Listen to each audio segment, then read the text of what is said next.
Even as Prime Minister Modi shared a stage and dinner with Xi Jinping at the BRICS summit in Russia, India-China tensions are far from over. After 4 years of bitter border standoff between the Indian military and the Chinese PLA, while the two sides may have agreed to de-escalate the threat of war at the LAC, but India has now opened another front against China, and this time it is at the World Trade Organization, or the WTO. According to reports, India has taken China to the cleaners at the WTO and slammed CCP's opaque and questionable trade practices.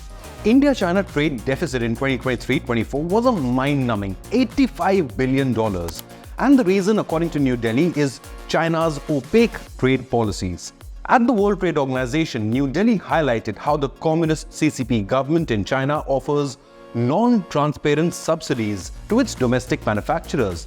Beijing then uses these heavily subsidized cheap goods to flood the markets in India and the rest of the world with such cheap Chinese exports, which in turn harm the local manufacturing and economies of such nations. India's attack was directed at four main issues. First, non-transparent subsidies offered by the CCP. Second, influx of low-priced Chinese goods.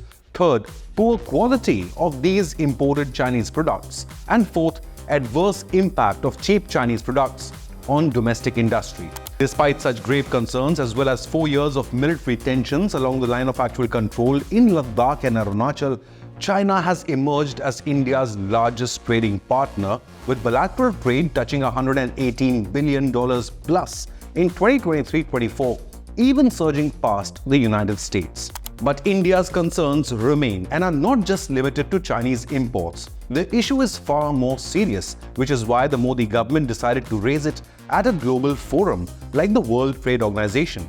In fact, New Delhi termed overall Chinese trade policies as unfair and harmful, not just to India, but to global trade practices. There are massive concerns over China violating intellectual property rights of countries with whom it trades with.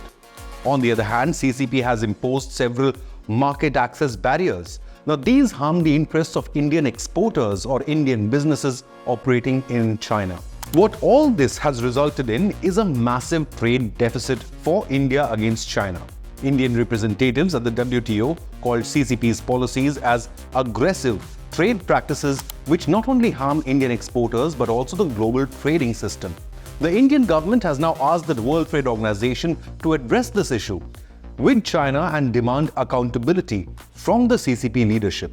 However, it's easier said than done. The CCP has used same tactics for decades, flooding international market with cheap goods to rise to become the world's second largest economy, and the CCP leadership is not about to stop anytime now. Moreover, India has demanded for reforms within the WTO itself, which ensure a level playing field for all member nations.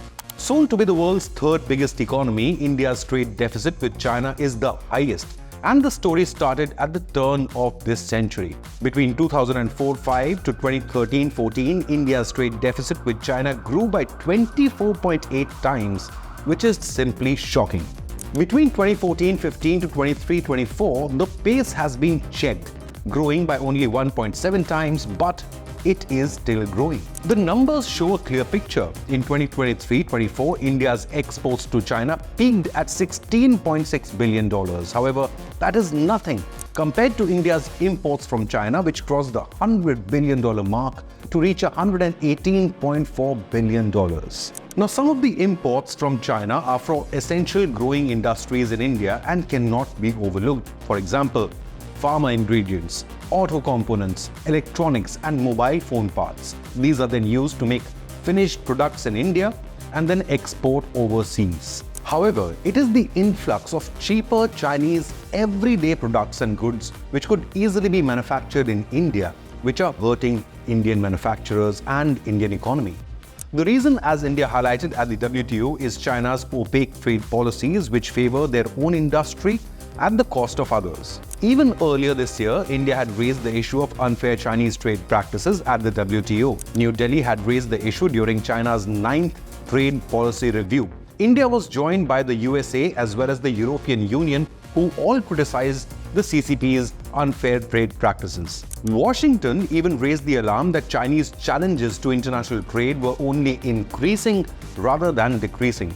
European Union, Australia and Japan all joined in to demand that China give up its developing country status tag. China's trade war with the USA and European Union is raging. The core issue is similar to India's concerns with China. After one full year of anti-subsidy investigation by the European Union, it criticized the unfair and opaque subsidies offered by the CCP to Chinese EV makers, which it then used to flood Europe with cheaper China-made electric cars. European Union has now decided to impose a 45% duty on Chinese EVs to protect its own industry from Chinese malpractices. So should India take similar steps and impose additional duties on cheap Chinese products? Leave a comment with your opinion and subscribe to Inconnect News for current affairs and geopolitics.